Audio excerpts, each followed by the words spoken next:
చంద్రహారం అనే చందమామ కథ చెప్పుకుందాం. ఒక ఊళ్ళో దమ్మిడీల గోపయ్య అనే లోభి ఉండేవాడు. అతని భార్య సుందరమ్మ మంచి అందగత్తె. సుఖంగా బతకడానికి తగినంత ఉండి కూడా గోపయ్య పేదవాడిలాగా జీవిస్తూ ప్రతి దమ్మిడి పోగు చేసేవాడు. భార్యకు ఒక్క నగ అయినా చేయించేవాడు కాదు. ఒకనాడు పొరిగింటి పోలయ్య తన భార్యకు 500 పెట్టి చంద్రహారం చేయించాడు. పోలయ్య భార్య ఆ చంద్రహారాన్ని మెల్లో వేసుకుని ఒకసారి ఊరంతా చుట్టి వస్తూ సుందరమ్మకు కూడా కనబడి వెళ్ళింది.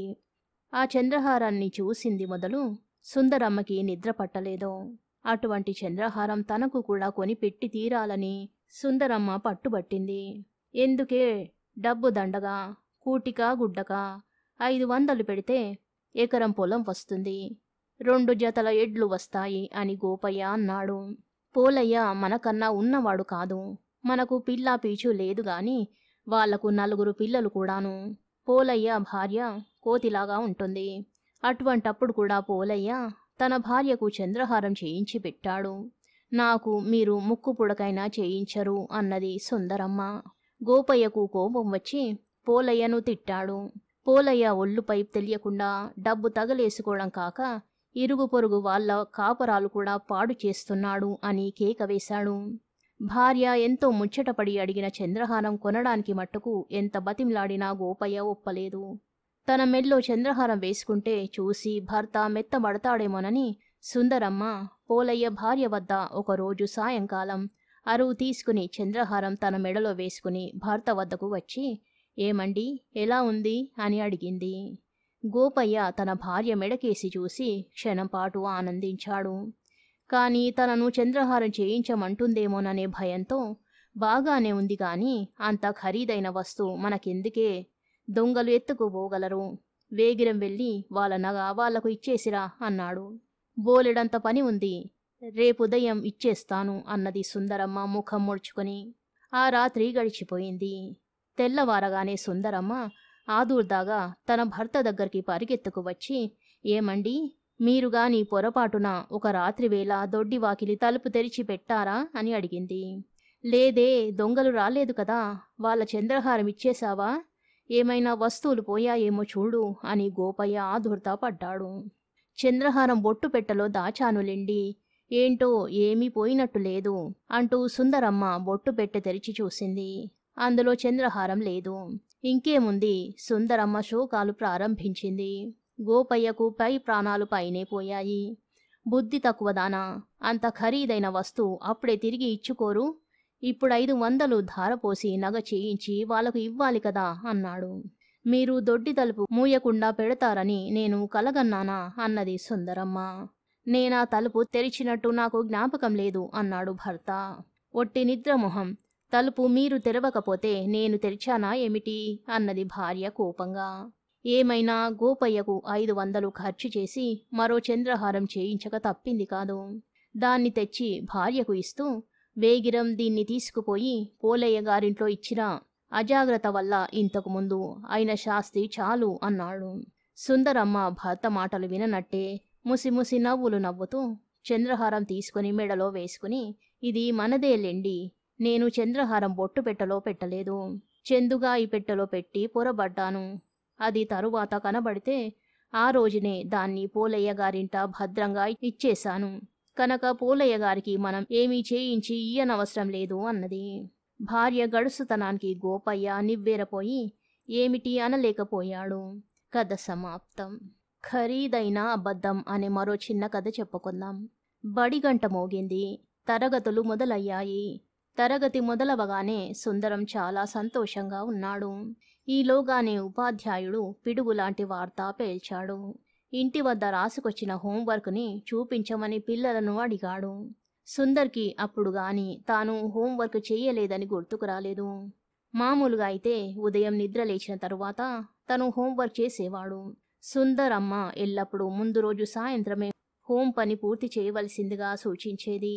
సుందర్ తన తల్లి ఆదేశాన్ని పాటించాలి, గౌరవించాలి. కాని అతడికి ఇష్టమైన అంశాలు మరెన్నో ఉన్నాయి. మరి స్నేహితులతో కలిసి క్రికెట్ ఆడడం అతనికి చాలా ఇష్టం. తరువాత టీవీలో తనకిష్టమైన కార్టూన్ సినిమాలు చూసేవాడు. రోజంతా టీవీ చూడమన్నా చూస్తాడతడు. రాత్రి భోజనం ముగించగానే నిద్రపోవడం అంటే అతనికి ఎంతో ఇష్టం. ముందు రోజంతా ఇలా సమయం అస్సలు సరిపోదు కనుకనే మామూలుగా అతడు హోంవర్క్ని మరుసటి దినం ఉదయం మాత్రమే చేసేవాడు. తన అలవాటును మార్చుకోవాలని తల్లి ఎంతగా చెప్పినా సుందర్ వినేవాడు కాదు. మరి ఈరోజు అతడు హోంవర్క్ ఎందుకు చేయలేకపోయాడు? బలమైన కారణం ఉంది. ముందు రోజు సాయంత్రం వీధిలో క్రికెట్ ఆడుతుండగా అతడు అద్భుతమైన క్యాచ్ పట్టుకోవాలని చూశాడు. కానీ క్యాచ్ పట్టుకోవడం తప్పిపోయింది. అతడు కింద పడి మోకాలుకు గాయం తగిలింది. తల్లి అతడి గాయాలకు కట్టుకట్టి విశ్రాంతి తీసుకోమని చెప్పింది. మరుసటి దినం మోకాలు నొప్పి తగ్గకపోవడంతో అతడు హోంవర్క్ గురించి మర్చిపోయాడు. ఉపాధ్యాయుడు మాత్రం తరగతిలో ఇలాంటి వాటిని సహించే రకం కాదు. అయితే సుందరం మొద్దబ్బాయి కాదు కాబట్టి తన సమస్యకు వెంటనే ఒక తగిన పరిష్కారం కూడా ఆలోచించాడు. సుందరం తరగతిలో ఉపాధ్యాయుడు ముందుకెళ్ళి వంగి నిలబడ్డాడు. సార్, నిన్నటి దినం నేను బడి నుంచి వెళుతుండగా కాలు జారి మా వీధి చివర ఉన్న మురికి కాలువలో పడిపోయాను. నా నోట్ పుస్తకాలతో పాటు హోంవర్క్ నోట్బుక్ కూడా కాలువలో పడిపోయింది. తరువాత సాయంత్రం పూట డాక్టర్ని కలిశాను. దీంతో నేను హోంవర్క్ చేయలేకపోయానండి అని చెబుతూ తన కాలి గాయాన్ని చూపించాడు. అతడు దీనంగా చెప్పేది వింటే రాయి సైతం కరిగి నీరవ్వాల్సిందే. మరి సుందర్కి పాఠం చెప్పే ఉపాధ్యాయుడు మానవ మాతృడాయే నిలువునా కరిగిపోయాడు. బాధపడకు సుందర్, ఈ కొత్త నోట్ పుస్తకం తీసుకో. నీకు తన నోట్బుక్ ఇవ్వమని రాజాకు చెబుతాను. అతడి నోట్లోంచి మొత్తం పేజీలను నువ్వు అలాగే కాపీ చెయ్యి చాలు. సోమవారం నోట్బుక్ తీసుకువచ్చి నాకు చూపు అన్నాడు. ఉపాధ్యాయుడి మాటలు సుందర్కి శరాఘాతంగా తగిలాయి. ఒక్కసారిగా హడలిపోయాడు. ఇప్పుడు అతడు మొత్తం 30 పుటాలను తిరగరాయాలి. దేవుడా, ఎంత పని జరిగింది! ఇప్పుడిక తన వద్ద మంచి స్థితిలో ఉన్న పాత నోట్బుక్ని కూడా చూపలేడు. తాను ప్రకటించినట్లుగా అది కాలువలో పడిపోయింది. కొత్త నోట్బుక్ను తీసుకుని తొలి నుంచి 30 పేజీలు రాయవలసిందే. నిజం చెప్పి ఉంటే తక్కువ శిక్షతో సరిపోయేది. కానీ తానాడిన చిన్న అబద్ధం అతడికి పెద్ద చిక్కులోకి నెట్టింది. కథ సమాప్తం. మోసం అనే మరో కథ చెప్పుకుందాం. నిరంజనవరంలో సుమిత్రుడనే యువకుడైన ఒక సామాన్య వ్యవసాయదారుడు ఉండేవాడు. ఈ మధ్యనే అతని దూరపు బంధువు ఒక ఆయన పోతూ పోతూ తనకు సంతానం లేని కారణాన తన ఆస్తినంతా సుమిత్రుని పేర రాసిపోయాడు. అయాచితంగా వచ్చిన ఆ ఆస్తిని అమ్మి సొమ్ము చేసుకున్న సుమిత్రుడు ఆ డబ్బుతో ఏదైనా వ్యాపారం చేద్దామనే నిర్ణయానికి వచ్చాడు. నగరంలో ఉండే తన మిత్రులు సందీపుడు, సారంగుడు అనే వాళ్ళతో కలిసి వ్యాపారం మొదలుపెట్టాడు.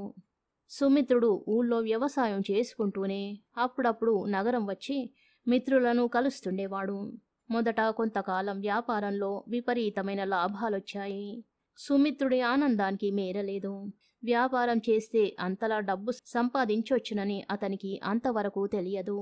మొదటిసారి అనుభవంలోకి వచ్చేసరికి ఉబ్బి తబ్బిబ్బయ్యాడు. మిత్రులు అడిగినప్పుడల్లా మరింత పెట్టుబడి పెడుతూ పోయాడు. ఊళ్ళో కొంత పొలం అమ్మి నగరంలో ఒక ఇల్లు కొనుక్కొని భార్యాపిల్లలతో కాపురం నగరానికి మార్చాడు. వ్యాపారంలో విపరీతమైన లాభాలను చూస్తున్న సుమిత్రుడికి ఎంతకు ఎదుగుదల లేని వ్యవసాయం అంటే విరక్తి కలగసాగింది. క్రమంగా కొద్దిగా పొలాన్ని అమ్ముతూ వ్యాపారంలో పెట్టుబడి పెడుతూ పోయాడు. కొంతకాలం తర్వాత వ్యాపారంలో నష్టం వచ్చింది. సుమిత్రుడు ఆందోళన పడేసరికి సందీపుడు, సారంగుడు కలిసి మిత్రుణ్ణి ఓదార్చి, వ్యాపారమన్నాక ఇదంతా మామూలే, మనం ఏమాత్రం విచారించవలసిన పని లేదు. లాభం నష్టం వెలుగు చీకట్ల వంటివి. ఇప్పుడు మనం కొంత స్థిమిత పడితే త్వరలోనే పుంజుకొని మళ్ళీ విపరీతమైన లాభాలను కళ్ళజూస్తాం అన్నారు. సుమిత్రుడు మిత్రుల మాటలకు సమాధానపడి వాళ్ళడిగిన పెట్టుబడి సర్దాడు. మరికొంతకాలం గడిచింది. వ్యాపారంలో మళ్ళీ నష్టాలొచ్చాయి. కలవరపడుతున్న సుమిత్రుడిని మిత్రులిద్దరూ కూర్చోబెట్టి మరికొద్ది కాలం ఓపిక పడితే అంతా సర్దుకుంటుంది అంటూ నచ్చజెప్పారు. సుమిత్రుడు మళ్ళీ సమాధానపడ్డాడు. పరిస్థితులు సుమిత్రుడిలో ఒక విధమైన భయాన్ని కలిగించసాగాయి. నిత్యం వ్యాపారం ఏమవుతుందోనని దిగులు పడసాగాడు. అతని ఆరోగ్యం కూడా పాడయింది. ఆ పరిస్థితి చూసి భార్యాపిల్లలు బాగా ఆందోళన చెందారు. ఇంతకు ముందు ఊళ్ళో వ్యవసాయం చేస్తూ ఉన్నప్పుడే చాలా ఆనందంగా సుఖంగానూ ఉండేవాళ్ళని వాళ్లకు అనిపించింది. మరి కొంతకాలానికి సుమిత్రుడు భయపడ్డట్టుగానే వ్యాపారంలో విపరీతమైన నష్టం వచ్చింది. ఎంత నష్టమంటే పెట్టిన పెట్టుబడి పోను మరికొన్ని అప్పులు మీద పడ్డాయి. సందీపుడు సుమిత్రుడికి నచ్చజెప్పుతూ అయ్యిందేదో అయ్యింది, ఎలాగోలా ఈ అప్పులు తీర్చి మళ్ళీ కొత్తగా వ్యాపారం మొదలు పెడదాం అన్నాడు. సుమిత్రుడు నిర్లిప్తంగా ఉదాసీనంగా ఒకసారి మిత్రుని ముఖంలోకి చూసి అక్కడి నుంచి లేచి ఏమీ మాట్లాడకుండా ఇంటికి వచ్చేశాడు. పరువు మర్యాదలే ప్రాణంగా బ్రతికే సుమిత్రుడు నగరంలోని ఇల్లు అమ్మి వ్యాపారంలో తన వాటాకు వచ్చిన అప్పులన్నీ తీర్చి వ్యాపారం మానుకొని భార్యాపిల్లలతో మళ్ళీ పల్లెటూరు చేరాడు. అమ్మగా మిగిలిన పొలం సుమిత్రుణ్ణి అమ్మలా ఆదరించింది. ఆ కాస్త పొలంలో సుమిత్రుడు ఎప్పటిలా వ్యవసాయం చేసుకుంటూ ఉండిపోయాడు. ఇలా ఉండగా సుమిత్రుని చెవిన ఒక మాట పడింది. తమ వ్యాపారంలో బాగా లాభాలొచ్చినప్పటికీ సందీపుడు దొంగ లెక్కలు చూపించి మోసం చేశాడని. సుమిత్రుడు ఆ మాటలు నమ్మలేదు. కానీ తరువాత 2-3 ద్వారా అదే మాట వినబడేసరికి సుమిత్రునికి అనుమానం వచ్చి నగరం చేరి వాకబు చేశాడు. నగరంలో సుమిత్రుడికి చాలా విషయాలు తెలిసాయి. గతంలో బాగా నష్టాలొచ్చిన వ్యాపారం ఇప్పుడు బాగా నడుస్తోంది. సందీపుడి ఆర్థిక పరిస్థితి గతంలో కంటే ఇప్పుడు చాలా మెరుగైంది. అత్యంత ఆశ్చర్యం ఏమిటంటే సందీపుడు ఇతర మిత్రులతో కలిసి చేసే వ్యాపారాలన్నీ చాలా బాగా నడుస్తున్నాయి. వాటి ద్వారా బాగా లాభాలొస్తున్నాయి. సుమిత్రుడి అనుమానం బలపడింది. ఒకరోజు అతడు సందీపుణ్ణి కలిశాడు. మిత్రుని చూడగానే సందీపుడు లేచి ఎదురొచ్చి మర్యాద పేరుతో హడావుడి చేశాడు. కుశల ప్రశ్నల అనంతరం సందీపుడు సుమిత్రుడితో, నీతో అప్పుడే చెప్పానా వ్యాపారం అన్నాక ఒడిదుడుకులు సర్వసాధారణమని. ఇప్పుడు చూడు, అదే వ్యాపారం ఇబ్బడి ముబ్బడిగా లాభాలు అన్నాడు విలాసంగా నవ్వుతూ. ఆ నవ్వు సుమిత్రుడికి ఒంటిమీద కారం రాసినట్లుగా అయ్యింది. ఏమీ మాట్లాడకుండా కాసేపు కూర్చుని మన వ్యాపారం తాలూకు లెక్కలు ఒకసారి చూద్దాం అన్నాడు. సందీపుడు ఏమాత్రం కంగారు పడకుండా, అయ్యో ఇంకెక్కడి లెక్కలు, అప్పుడే చించేశాం కదా, అయినా వాటిని అట్టే కాలం భద్రపరచడం మనకు అస్సలు మంచిది కాదు అన్నాడు. సందీపుడు తనను బాగా మోసం చేశాడని నిర్ధారణకు వచ్చాడు సుమిత్రుడు. అది మొదలు కనిపించిన ప్రతి ఒక్కరితోనూ తనకు సందీపుడు చేసిన మోసం గురించి చెప్పసాగాడు. అలాగే తమ ఊరి బడిపంతులు రమణయ్యతో కూడా చెప్పాడు. రమణయ్య చాలా తెలివైనవాడు, మంచివాడు. అతడు సుమిత్రుడు సుదీర్ఘంగా చెప్పినదంతా సావధానంగా విని కాసేపు మౌనంగా ఉండి, జరిగిన దాంట్లో సందీపుడి పొరపాటు ఏమీ లేదు, అన్నీ నీ పొరపాట్లే కనబడుతున్నవి అన్నాడు. సుమిత్రుడు ఉలిక్కిపడ్డాడు. తనది పొరపాటు అనేసరికి చాలా ఆశ్చర్యం కలిగింది. రమణయ్యకు అర్థం కాలేదేమోనని సందీపుడు తనను ఎంతగా మోసం చేసింది మళ్ళీ వివరించబోయాడు. రమణయ్య అతన్ని వారిస్తూ, సందీపుడు నిన్ను బాగా మోసం చేశాడని నేను నమ్ముతున్నాను. కానీ జరిగిన దాంట్లో నీ తప్పు చాలా ఉంది.